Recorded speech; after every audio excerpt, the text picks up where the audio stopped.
Welcome back to Your Average Witch, where we talk about witch life, witch stories, and sometimes a little witchcraft. This is the snack size edition. This episode is going to be somewhat different. It was recorded live and in person in a variety of spaces at Anahata's Purpose. So the sound quality is not what I'd call exceptional. The content, however, is just as great as ever. A variety of people from all over the U.S., plus one friend of the Maple Persuasion in a later episode, answered the questions about choice and told a story or two. These are just the snack-sized questions. Be sure to catch the longer interviews about Anahata's Purpose itself, similar to my Anahata's Purpose episode in 2021, last year, later on. As usual, it was filled with both laughter and tears. First up, I talked to an Anahata's first-timer named Bonnie. The way I introduced myself to Bonnie was to walk into her cabin and announce that she's in my bed. She was in the same cabin and bed that I was in last year, and luckily she thought it was funny and she agreed to an impromptu interview. Here's what she had to say. First off, can you tell me if you believe that being a witch is a choice? I believe that we choose to follow the pull or not. I feel like for a long time before I identified myself as a witch, I probably was already using small practices, but I didn't want to view myself in that lens, potentially. So, is it a choice? I think we choose to walk down the path. Do you think practicing witchcraft is a choice? I do. Because you can deny that in yourself, even if you feel called to it. Can you not do it? You? Probably not. So for you, it's not a choice? And probably not. I don't know why I'm so obsessed with hearing everyone say that. But I'm realizing here that I am like, you're goddamn right, you can't. You can't stop. You're goddamn right, you can't stop. You'll be with us forever. I feel like it is ingrained enough in my daily processes that it would be hard to pick those things out and change my direction at this point. Thanks, Bonnie, for the interview, the insight, and for having grace about letting me abruptly walk into your cabin. Next, we hear from Adare. Adare had been to the mini retreat put together by Rachel, the founder of Anahata's Purpose, earlier in the year, and it happened on the same grounds. She had not been to the full event, though. I also already know Adare because she is a patron of mine, so we interact semi-frequently on Marco Polo. Would you please tell me if you think being a witch is a choice? I do. I think that it's a choice to do the research, to even find out what, I even hesitate to say modern witch, but just what's involved, what your talents are, what your skills are. Yeah, I think it absolutely is a choice. Do you think practicing witchcraft is a choice? Yes. I think, again, there's probably innate skills that some people would call being witchy, that if you don't even realize that's, what you're doing, you may be, say, reading energy or just all of that different, you may be doing that without even realizing it. So to some of those natural, no, it's not a choice, but to, again, just to make the decision to learn and try new things and learn from the mistakes you make, that's absolutely a choice. Just want to point out to people who just heard a bunch of weird sounds that we're still at Anahata's. And that was the Rhythmetrics trauma class that you hear right now as I'm speaking. It's drumming. It's awesome. Come do it. Please tell me a story about a spell you've done that worked out great or terribly or... I haven't actually done much spell work at this point. I'm very new to even considering witchcraft. I do have a spell bowl, money bowl, going right now. And interestingly, well, and I actually wouldn't even say I wasn't focusing specifically on money. It was abundance. I was trying to draw abundance. Now, whether that takes the form of money or joy or experiences, that was what I wanted to be open to. And being here at Anahata's, I think that's definitely that willingness and to be open and draw that abundance, I think, has definitely been working. Mm-hmm. I love that Adore's spell actually helped bring her to Anahata's and is sort of self-actualized as Anahata's. Thank you again, Adore. Then I talked to Lisa, who I met the year prior when we both attended Anahata's Purpose in 2021. We got to know each other a little bit better over Marco over the past year, but this was actually the first time that I got to sit down and talk with her one-on-one. The audio is a little bit tetchy on this one, but I promise it's worth listening to. Plus the extra little festival noises I feel add ambiance. So do you feel like being a witch is a choice? I honestly don't think it's a choice. I think it's something that you've known all along. You just don't fit in with anything else spiritually. You don't fit in. Nothing else makes sense. And then once you start learning it, you're like, oh, this is what I've been missing. This is what I've been getting called to. I'm at home finally. Do you feel like practicing witchcraft is a choice? Yes. Can you stop doing it? No. So it's not a choice for you. And it's not a choice for me. It is not a choice for me either. It has helped me work through so much trauma. Like, I can't go back. And do you have a spell story to tell? So it might be because I was trying to do too many at once, but I was trying to do like money, prosperity, increase love, cut out toxic people. So I had all the different colored candles and oils and herbs and all this stuff. And it went really well. Everything burned for a couple hours and I had it set up in my living room and everything.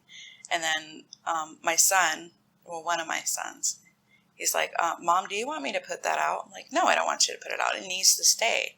Okay, well, it's getting like big. I'm like, oh, it's fine. It's fine. And then like 30 minutes later, it had engulfed the entire tray of like, I guess a flame got to the oil and then to the herbs. It all mixed together and it was a huge fire. And I'm like, okay, we can contain this. It's fine. I have it on like a metal tray. It's not going to go anywhere. And I had it sitting on an old antique box, storage box that I bought that was like made back in the 40s and it was in amazing condition. And I had my daughter's blanket underneath it. Oh, it melted through her blanket and a big, huge spot ruined on the antique box. And it got so big, I had to take it outside and I couldn't get the fire out. And I burnt part of the railing on the front porch and I'm like, oh, so I'm going to do those outside from now on and maybe stick to one spell at a time. I was like super excited, overexcited, overambitious. Did it work? No. Oh, no. Oh, but man. I think with all of it happening, I lost my intention focus. So it's like, just don't burn the house down suddenly. Yes. Success. And my husband's like, if it catches fire, just leave the house for like 20 minutes before you call the fire department. That way we can get our full insurance on the house. And I'm like, you gotta be kidding me. What burned your house down? Witchcraft. Someone put a curse on me. Thank you again, Lisa, for sharing those thoughts with me. I love hearing how we are all learning and taking from this experience to grow within ourselves. I'm also super glad you didn't have to make any sort of insurance report. Next, I talked with Jamie. I met Jamie's partner, Lisa, not the one who I just interviewed, last year, and we briefly interacted on Marco, but I didn't, and honestly, still feel like I don't know her that well. But she's agreed to come on the show as a regular interview, so be sure to watch for that later on in the future. I found Jamie's interview and responses especially interesting because he's just starting out on this process and doesn't yet, parentheses, consider himself to be a witch. Can you tell me if you think being a witch is a choice? And explain why you think so. I think being a witch is a choice. Just because everything is a choice in life. People can choose to do something or not to do something. Nothing is set in stone. But if you feel called to something, it'll seem like less of a choice, I think. And it'll just seem more natural, and that is the way that you should be. Also, I forgot to say this part. Do you consider yourself to be a witch? I don't yet.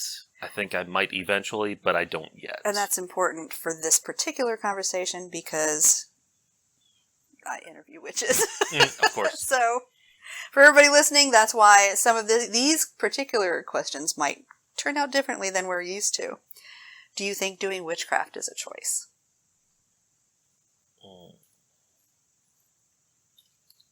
No. I think, everything is a choice, but I don't know. I think witchcraft is such a more prolific thing than what some people may think of it, in my mind, as an outsider looking in.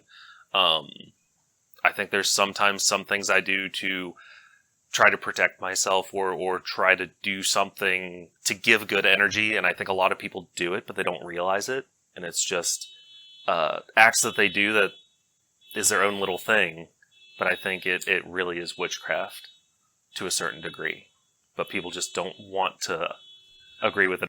So my mother-in-law, who is Catholic and very, not super devout Catholic, but very much into Catholicism. Lisa likes to say that she is actually a green witch in hiding or something like that because she loves growing plants and she has all these witchy herbs and things around the house and all this stuff that she's really into and like really just neat things that she does that she doesn't think is that sort of thing, but really if you look at it, it's just a way that you're dealing with something that makes you happy, that's helping you, and she just doesn't call it that. But I think it is. I think it just is. You're going to gravitate towards those practices that you want to do. Have you done any spells? I don't think so. Okay. I've maybe done some mantras or some little things to me, but I wouldn't say that I've done anything that I would consider a spell as of yet. Okay. I really love the insight Jamie brought to the longer interview about Anahata itself, which will come out later this year. Thank you again, Jamie, for talking to me. It was really nice to meet you. After Jamie, I talked with Ruth. Ruth was actually one of my cabin mates last year. She was in the bunk directly across from me on the bottom bunk. I think she's actually the one I interacted with the most in the cabin while we were there. Ruth comes from Washington State, which is obviously a very different environment from the desert where I live, and we kind of poke fun because she likes it cool and rainy, and I super do not. We both detest what the other person loves as far as weather goes. But we're also very into Norse stuff, so there are similarities. Do you think that being a witch is a choice? Well, I think that everybody is born with the capability. It's just a matter of if you tap into it or not and choose to go down that path. So I think everyone has the capability for it, but maybe a personal choice, yes. Do you think doing witchcraft is a choice? Yeah, I mean along the same lines, but at the same time, you just have everybody everybody does something. Can you not do witchcraft? Sometimes I go through my own ebbs and flows. So sometimes I can't do witchcraft, but I always try. But can you stop? No. Not me, no. Do you have a particularly memorable spell that was good, bad, scary, funny, burning your house down, etc., that you'll share? I do have one. It wasn't bad. It was just kind of like oh shit, like holy crap moment. Where I live, we were going through a very bad drought, and I decided to do a little rain spell. And I tried adding, lavender for calm, so, hey, don't let it just be a straight downpour, right? So, and I looked at the weather forecast prior, and they weren't expecting anything. It was supposed to be, 95 degrees and just bright, sunny, just the earth is going to burn kind of feeling. And I did this... Sounds nice to me. You're from Arizona. I'm from Washington. This isn't normal. But I did this little rain spell, and it turned out to work. 2 days later, when they weren't expecting any rain, we actually got a freak thunderstorm that came through. And it was super heavy. I was like, fuck, did I not add enough lavender? What? Why was it so strong? So, but we got rain, so I mean, I can't complain. Yeah. I guess it worked. Thanks so much, Ruth. I really hope to see you down here in Tucson, eventually for the Gem Show one year. Get away from the cold. I know you like the cold, but it still gets kind of cold in February here. And I will take you for some bomb-ass tacos. Yes, that is a bribe. Next, I talked to Melanie, another second-year attendee of Anahata's Purpose. Can you please tell me if you think being a witch is a choice? It's kind of a complicated thing for me. I think identifying as a witch is definitely a choice. I think maybe having personal power is not necessarily a choice. It's just whether you choose to acknowledge it. I think everybody has some inherent power in them. I think everybody has their own personal power, and everybody can tap into it. I don't think that I don't put much stock in the hereditary witch thing, that you have to be born a witch. I think we all have it. But I think identifying as a witch is a choice, definitely. Do you think doing witchcraft is a choice? That is a choice. Whether you choose to practice or not is a choice. Because you don't have to do anything you don't want to do. But I do think there are times when people are doing witchcraft and they don't know they're doing witchcraft. Yeah, I was going to ask that. There are a lot of things that are inherently witchy that just have become mainstream. Mm-hmm. And I don't think that people realize they're doing witchcraft. But I think realizing that what you've been doing for a very long time is already in that field, it's a lot easier to self-identify. Could you stop doing it? Probably not. Probably not, because these are habits for me. These are inherent things that I do. I could stop identifying it. I could stop calling it witchcraft, but it wouldn't change what I was doing. I didn't think of that. Yeah. I'm not even going to stop calling it that, though. I'm just going to keep doing it. Do you have any particularly memorable spell that you'll share? I think the one that stands out to my mind the most for me was this past year. I was in a really bad place, and I was really stuck emotionally and spiritually, but also financially and practically, like in my life. We were in a place where we needed to make a decision, and we didn't know which way to go. And I did like a giant combo Mama Jamma spell that was blockbuster and road opener and ancestor work. Like, I just did this giant, huge, like, covered the kitchen table, basically made the whole kitchen table into an altar. And I've never seen my candles burn that high before. I thought I was going to burn something down, but it was very effective. It was a very, very effective spell. It's the first time I've ever tried to invoke ancestors, and they definitely came through. Major change after that. Do you do ancestor work now because of it? Yes. Absolutely. That's cool. Yeah. I always acknowledged ancestors, but I'd never actually tried to invoke or ask them for anything before. I would just honor them. we definitely have a relationship now. That's cool. That's They're what I'm trying to work towards. They're myself. very generous. Thanks, Melanie, for talking with me. I recently found out that Melanie did not really interact with the group very much last year in person, and we all got to know her on the Marco group. And she was so free and open in the Marco group that I thought she knew everybody. So it's astonishing to me. And as you can see, we are pretty familiar with one another now. And Anahata's is the spark for this. And it's up to us as individuals and people to fan the flame of friendship and community. In our case, it was through Marco Polo. But it can be through Facebook or Instagram or private messaging through wherever. I don't know. ICQ. Does that still exist? I never used it. AOL chat. That was me. Finally, I talked to first-time attendee Sarah. Sarah is another patron of mine, and we have a busy little beehive of community over on Marco where we've all gotten really close. Hi, Sarah. How are you? Hi, Kim. I'm doing great. Cool. Yeah. First, would you please tell me if you think being a witch is a choice? So I think that calling yourself a witch is a choice, but really I feel like, and I've been talking about this with some other people, that like a lot of spirituality kind of bounces itself off of each other. So it really kind of just comes down to language and like what you choose to call yourself. So I think that a lot of people are witches, whether they think they are or not, but it just goes down to like the language that they use to describe it. So for me, I don't think for me being a witch is a choice. I think it just like is a part. And then I find witchy things in the different things that I'm doing.